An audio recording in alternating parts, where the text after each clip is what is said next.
Hola, hola queridos amigos, bienvenidos a otro video. Vamos con el capítulo 3, rápidamente ya vamos a ir a lo que es Posuso en la actualidad. Si no has visto los videos anteriores, te pido que los mires, tanto el capítulo 1 de Posuso como el capítulo 2, porque ahí vas a conocer la historia de esta ciudad, donde hoy definitivamente vamos a conocer la actualidad. Así que nos vamos a conocer qué pasó después de la fundación entonces de este pueblo, que fue creciendo poco a poco. Te contaban que ellos estaban un poco decepcionados, pero se encontraron con un fantástico lugar, un lugar hermoso, para muchos el paraíso, y eso es como les dio una motivación especial para comenzar a trabajar la tierra. Hubo grandes acontecimientos que dejaron huella e hicieron historia en Posuso a fines del siglo XIX y primeras décadas del siglo pasado, como son la fundación de Oxapampa, un 31 de agosto de 1891, por don Enrique Vodka Troy y un grupo de colonos posusinos de origen alemán que habían llegado a Posuso en el segundo grupo de inmigración. Por la misma época, el intento de 5 familias posusinas por colonizar la zona de Chuchuras, y continuando con la migración, 13 familias abandonaron el Posuso para fundar Villa Rica en 1928. Entonces aquí vemos cómo ellos se van esparciendo, ¿no? Ya habían llegado a Posuso y van tratando de ir a otras tierras también a colonizarlas, y vemos que ahí surge una ciudad de la que muchos me habéis hablado, que es Oxapampa. Bueno, también vamos a hacer un vídeo sobre eso. Volvemos entonces, en 1998 fundaron Villa Rica, y ante la necesidad de seguir ampliando sus fronteras con más tierras de cultivo, jóvenes generaciones de posusinos empezaron a formar un nuevo barrio que se llamó Santa Rosa. Esto fue en 1940, y en 1967 se inició la colonización al codo del Posuso. Actualmente es un distrito de la provincia de Puerto Inca en el departamento de Huánuco. Con motivo de su primer centenario, recién los gobiernos de Austria, Alemania y el mismo Perú mostraron mayor interés en contribuir al bienestar y desarrollo de Posuso, toda vez que los colonos estuvieron aislados y abandonados por más de 100 años. En esa oportunidad, esto también es bastante destacable, ¿no? Ellos estuvieron abandonados y aislados por más de 100 años. Durante 100 años lograron una relativa prosperidad, lograron cumplir su misión, un centenario, se fueron ampliando, fueron creando ciudades muy bonitas, pueblos súper bonitos, y ahí los gobiernos ya de Austria, Alemania y Perú dicen: wow, miren aquí, vamos a celebrar su centenario con ellos. En esa oportunidad dichos gobiernos colaboraron en la construcción de la nueva iglesia Sagrado Corazón de Jesús, del centro de salud, una mini central hidroeléctrica y otras obras. Sin embargo, el problema principal seguía siendo las vías de comunicación, porque la tan esperada carretera vía Oxapampa recién llegó en 1975, estamos hablando que no es tan lejano en el tiempo, ¿no? Bueno, nos vamos a Posuso en la actualidad. Hoy en día Posuso es una próspera y pequeña ciudad que mantiene muchas de las costumbres de origen europeo. Otras, por supuesto, han sido perdidas parcialmente. Por ejemplo, el idioma, que fue prohibido durante la Segunda Guerra Mundial. Se vive con tranquilidad y paz, centrando sus actividades económicas en la agricultura, la ganadería y el turismo.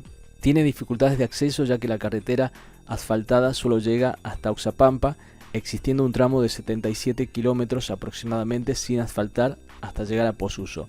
La misma que en las épocas de lluvia se bloquea constantemente por los deslizamientos de lodo y piedras que caen al camino.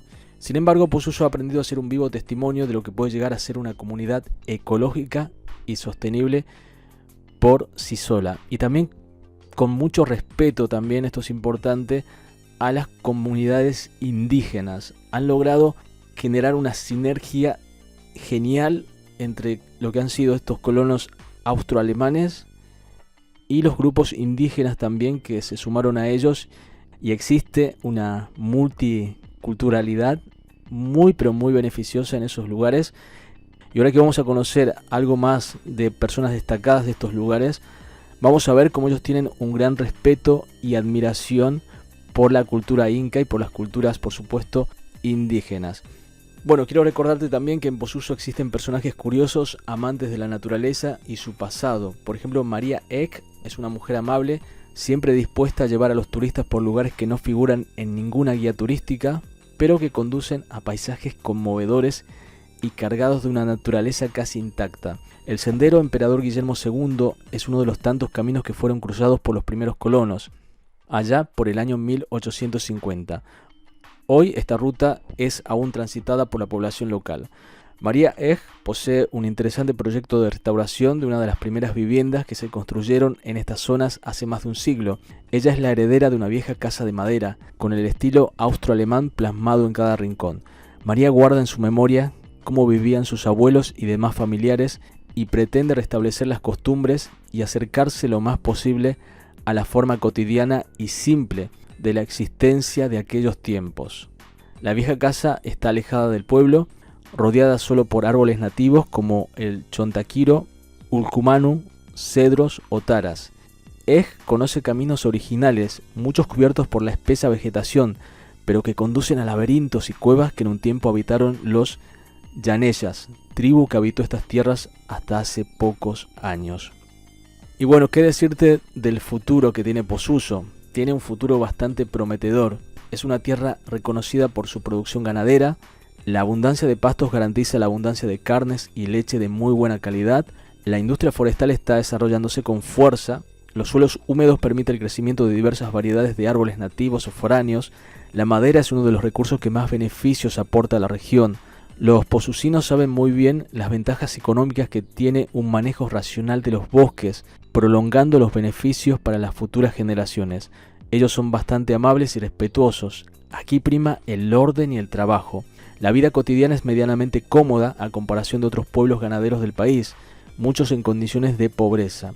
Ir a Posuso es encontrarse con una historia maravillosa y un futuro prometedor. No es privarse de las comodidades de las grandes ciudades, al contrario, es encontrarle el gusto a una vida más acorde con la naturaleza. Y es en estos momentos a donde va encaminado el mundo. Necesitamos más pueblos así, más ciudades que sean respetuosas con su entorno, que sean respetuosas con la naturaleza, con su medio ambiente. Estamos viendo las consecuencias de lo que produce el cambio climático y de lo que produce el urbanismo tan bestial que hay en algunas ciudades con toda la contaminación. Esto es un ejemplo de ciudad, de pueblo, con vistas al futuro. Yo creo que esto es lo que se tiene que incentivar, por supuesto, desde los gobiernos. Bueno, por supuesto, como te conté, hay personalidades también que han surgido, que son descendientes de esos primeros posusinos, de esos primeros colonos austroalemanes que llegaron a ese lugar.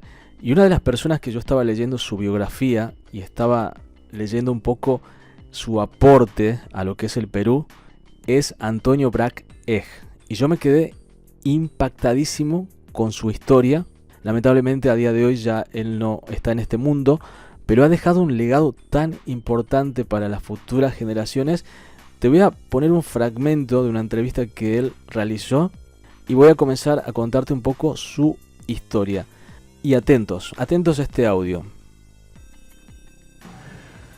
El Perú generalmente se lo ve cuando vemos lo que nos han legado las culturas prehispánicas, ruinas, edificios, piedras. Pero tenemos que entender, y ese es el mensaje de este libro, que en el Perú las culturas prehispánicas, andino, amazónicas y costeñas han domesticado 182 especies de plantas y 5 de animales. Y el libro precisamente trata de resaltar eso, que es el legado milenario del Perú en domesticar la diversidad biológica y transmitirla a nosotros. Y esto hace que el Perú sea uno de los 2 países más importantes del mundo junto con China en recursos genéticos de plantas que alimentan y curan a la humanidad. ¡Wow! ¡Qué gran verdad! Perú es tan rico en recursos. Muchas veces hay países que son ricos en otras cosas, pero la riqueza que tiene Perú es tan grande en naturaleza, en recursos, es increíble. ¿Sabes que Antonio Brac Egg nació en Oxapampa y fue un educador, ecologista, escritor e investigador peruano especializado en asuntos relacionados con diversidad biológica y desarrollo del biocomercio? Fue el primer ministro del Ambiente del Perú. Publicó 20 libros y más de 200 artículos sobre recursos naturales y asuntos relacionados con el ambiente. Increíble. Te voy a leer un poco de su biografía, de su historia, porque es bastante interesante. Cómo nació, el contexto de la familia en la que venía. Como digo, viene de parte de descendiente de esos primeros colonos austroalemanes que llegaron a Posuso. Y creo que voy a contarte simplemente el principio de la historia, porque ya nos queda poco tiempo para terminar el video, y vamos a dejar una segunda parte de la historia de Antonio Brac Eck. Bueno, vuelvo a repetirte que él nació en Villarrica, más precisamente, en la provincia de Oxapampa, en el año 1940. Su padre, Juan Brac, era de origen alemán y muy pobre. Había hecho solo el quinto de primaria y llegó al Perú acompañado a un grupo de misioneros franciscanos alemanes en 1929. Este hombre, Juan Brac, ayudó a construir la iglesia y la casa parroquial y luego obtuvo una concesión de 120 hectáreas de terreno en Yesu, cerca de Villarrica. Comenzó a cortar el bosque y a cultivar tabaco y café. Y también estableció una pequeña ganadería. O sea, un hombre muy trabajador y muy emprendedor. En 1936, con su casita de madera aserrada a mano y su chacra ya establecida, va a Posuso. ¿Y saben a qué va a Posuso? En busca de una esposa. Y esto era como antiguamente, ¿no? Que dice, bueno, llegó el momento, voy a buscar a alguien para mí, y se va rumbo a Posuso a buscar su esposa. ¿Y con quién se encuentra en Posuso, o de quién se enamora? De Cristina Eck. Ella era de origen austriaco, natural de Posuso, y ella había terminado la primaria en Oxapampa con las madres franciscanas. Luego de ese amor que tuvieron, ese noviazgo, ellos se casan un año después, en 1937, en Oxapampa, y Cristina obtuvo como única dote de sus padres una lata de 5 galones de manteca de chancho, que la vendió en Oxapampa por un sol, y con ello se compró unos utensilios para la casa. ¡Wow! ¡Qué dulce! O sea, vendió su dote y compró cucharas, tenedores, platos para tener en ese nuevo hogar que establecía junto a su marido, junto a Juan Brac. Este hogar tuvo 8 hijos, 7 hombres y una mujer. Y a pesar de la pobreza, los padres adoptaron a una niña huérfana que creció en el seno de la familia. La economía dependía de la venta de café y tabaco, gallinas, cerdos y ganado. A pesar de la pobreza, la familia comía muy bien porque se cultivaba una hermosa huerta de verduras. Se tenía leche, queso y mantequilla en abundancia, y carne de gallina, pato, cerdo y ganado. Los cerdos que se criaban eran la fuente de manteca, porque no se conocía el aceite, y también eran fuente de carne. Se beneficiaban de unos 4 cerdos al año para abastecerse de manteca, carne, tocino y salchichas que el padre sabía preparar muy bien.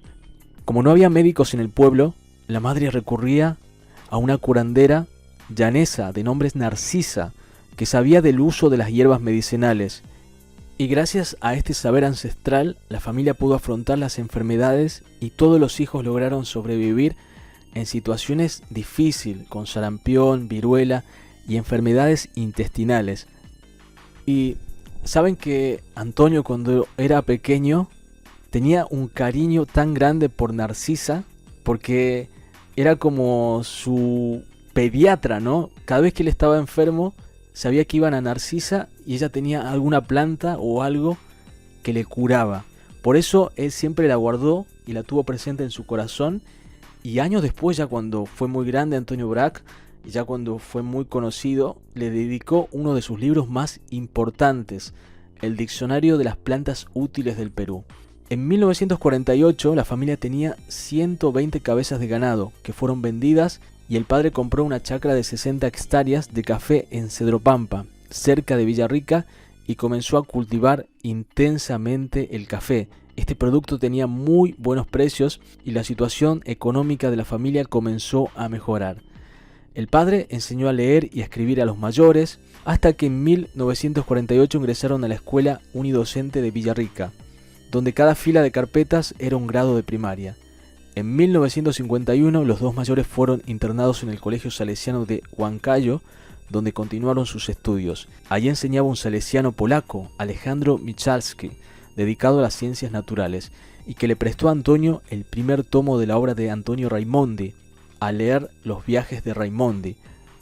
Por supuesto, esto cuando Antonio era muy chico despertó un entusiasmo por las ciencias naturales y él decidió ser naturalista. En 1960 y 1964, él decide estudiar pedagogía en la Normal Superior Salesiana de Chosica, donde se graduó de profesor en educación secundaria en biología y química en 1963. A los 21 años publica su primer artículo en la revista Biota sobre el oso de anteojos y continuó con varios más. A los 25 años publicó su primer libro sobre ciencias naturales, un texto para la educación secundaria, y como era muy estudioso fue contratado como profesor en la Normal Superior y preparó un libro más. Luego decide ir a hacer un doctorado a la Universidad de Wolfsburgo en Alemania, un doctorado, vuelvo a repetir, en ciencias naturales, obteniendo el grado de doctor el 28 de febrero de 1973. Y por supuesto, luego de graduarse, él decide regresar a Perú. Pero ¿qué pasa luego de su regreso a Perú? Lo vamos a saber en el próximo capítulo sobre la vida de Antonio Brac Eck, que me he quedado maravillado con la historia y sobre todo lo que él aportó, no solo a Perú, sino al mundo. Y creo que tenemos que tomar ejemplo de lo que él quiso enseñar al mundo: la riqueza del Perú en diversidad ecológica, algo maravilloso. Y me está encantando todo lo que esté descubriendo de Posuyo, porque realmente es algo que necesitamos enfocarnos más en el medio ambiente. ¡Wow! Me estoy quedando maravillado con todo lo que estoy descubriendo de Perú, así que vamos a seguir descubriendo más cosas geniales, increíbles en próximos videos. No olvides suscribirte al canal, dale a la campanita de notificación también para que ellos te avisen de nuevos videos. Espero vuestros comentarios y espero también que me dejes recomendaciones para seguir buscando más cosas interesantes para compartir con todos ustedes. Antes de despedirme quiero agradecerle por todos vuestros comentarios, son geniales todos. Espero que estén pasando una buena semana. Chau chau.